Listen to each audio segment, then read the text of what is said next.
अस्सलामु अलैकुम वरहमतुल्लाहि वबरकातुहू। रब्बी शरह ली सदरी वयस्सिर ली अमरी वहलुल उक़दतम मिन लिसानी यफ़क़हू क़ौली।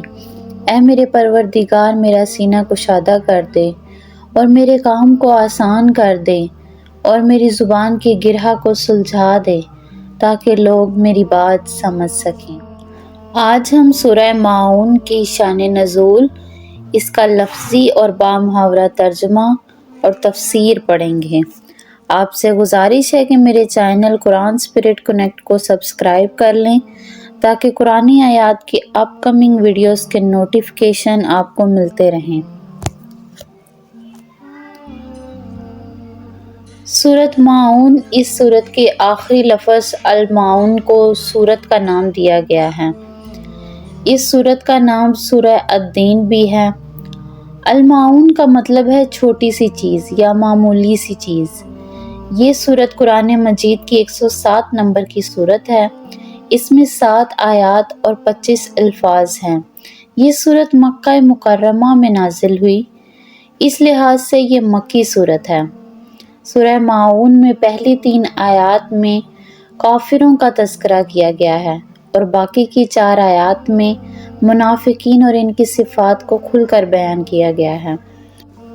कुफ़ारे मक्का का हाल ये था कि किसी को भी आखिरत और जज़ा व सज़ा पर यकीन नहीं था और ना क़यामत के दिन आने का कोई यकीन था।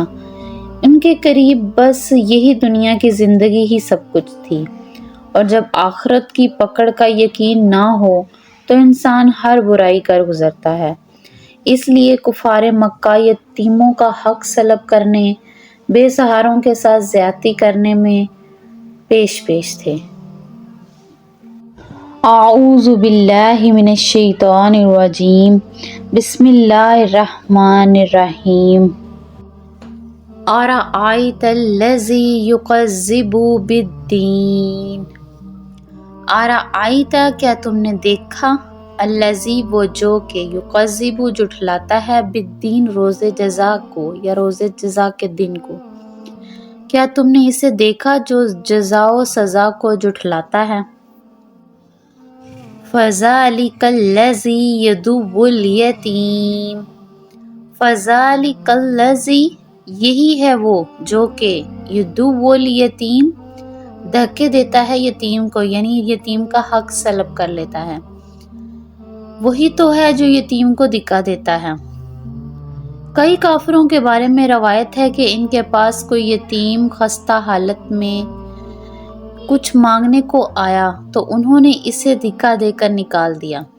ये अमल हर एक के लिए इंतहाई संगदिली और बड़े गुनाह का है, लेकिन काफिरों का जिक्र फरमाकर इशारा ये किया गया है कि ये काम असल में काफिरों का ही है।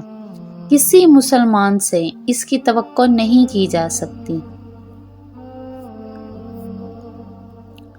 वला यहुद्दु अला तआमिल मिस्कीन। वला यहुद्दु, और नहीं यहुद्दु रग़बत दिलाता, अला तआमी, खाने पर, अल मिस्कीन, मस्कीन को, और मस्कीन को खाना देने की तरगीब नहीं देता, यानी खुद तो किसी गरीब की क्या ही ये मदद करता, दूसरों को भी तरगीब नहीं देता। फ़वैलु लिल मुसल्लीन। फ़वैलु, पस खराबी है, लिल मुसल्लीन, नमाजियों की, फिर बड़ी खराबी है इन नमाज पढ़ने वालों की। अल्लज़ीना हुम अन सलातिहिम साहून। अल्लज़ीना, वो जो के, हुम, वो, अन सलातिहिम, अपनी नमाजों से, साहून, गाफिल हैं, यानी जो अपनी नमाज में गफलत बरतते हैं। नमाज में गफलत बरतने में ये भी दाखिल है कि नमाज पढ़े ही नहीं, या फिर ये भी कि इसको सही तरीके से ना पढ़े या इसके सही सारे फ़राइज़ को पूरा ना करे। अल्लज़ीना हुम युराऊन। अल्लज़ीना, जो के, हुम, वो, युराऊन, दिखावा करते हैं या जो दिखावा करते हैं, یعنی اگر نماز پڑھتے بھی ہیں تو اللہ کی رضا کی بجائے لوگوں کو دکھاوا کرنے کے لیے پڑھتے ہیں۔ اصل میں یہ کام منافقوں کا تھا۔ اگرچہ مکہ مکرمہ میں جہاں یہ صورت نازل ہوئی منافق موجود نہ ہوں، لیکن چونکہ قرآن کریم عام احکام بیان فرماتا ہے اور آئندہ ایسے منافق پیدا ہونے والے تھے، اس لیے ان گناہوں کا ذکر فرمایا گیا ہے۔ وَيَمْنَعُونَ الْمَاعُونَ، وَيَمْنَعُونَ روکتے ہیں، الماعون عام ضرورت کی چیز یا چھوٹی سی معمولی سی چیز، اور دوسروں کو معمولی چیز دینے سے بھی انکار کرتے ہیں۔ معمولی چیز قرآن کریم کے لفظ معاون کا ترجمہ کیا گیا ہے۔ اسی لفظ کے نام پر سورت کا نام معاون ہے۔ اصل میں معاون اس برتنے کی معمولی چیز کو کہتے ہیں جو عام طور پر پڑوسی ایک دوسرے سے مانگ لیا کرتے ہیں، جیسے برتن وغیرہ۔ پھر ہر قسم کی چیز یا ہر قسم کی معمولی چیز کو معاون کہہ دیتے ہیں۔ حضرت علی رضی اللہ تعالیٰ عنہ اور کئی صحابہ سے منقول ہے کہ انہوں نے اس کی تفسیر زکوٰۃ سے کی ہے، کیونکہ وہ بھی انسان کی دولت کا معمولی 40واں حصہ ہوتا ہے۔ اور حضرت عبداللہ بن مسعود رضی اللہ تعالیٰ عنہ نے اس کی تفسیر یہی فرمائی ہے کہ کوئی پڑوسی دوسرے سے کوئی برتنے کی چیز مانگے تو انسان اسے منع کر دے، یعنی کوئی معمولی چیز آپ سے مانگ رہا ہے اور آپ وہ بھی نہیں دیتے، یعنی کہ اتنی تنگ دلی اندر انسان کے موجود ہو۔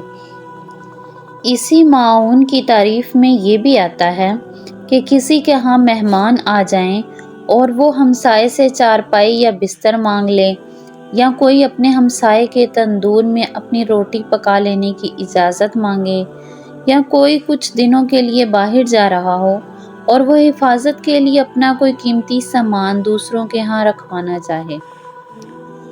بس اس آیت کا مقصود یہ بتانا ہے کہ آخرت کا انکار آدمی کو اتنا تنگ دل بنا دیتا ہے کہ وہ دوسروں کے لیے کوئی معمولی ایثار کرنے کے لیے بھی تیار نہیں ہوتا، یعنی کہ نہ تو اسے آخرت میں ملنے والے صلے پر یقین ہوتا ہے اور نہ ہی آخرت میں ملنے والی سزاؤں پر یقین ہوتا ہے۔ جب آخرت میں کسی سزا و جزا پر یقین ہی نہیں ہوگا تو نہ تو وہ کسی گناہ سے رکے گا اور نہ ہی کوئی بلائی کا کام کرے گا۔ صدق اللہ العظیم۔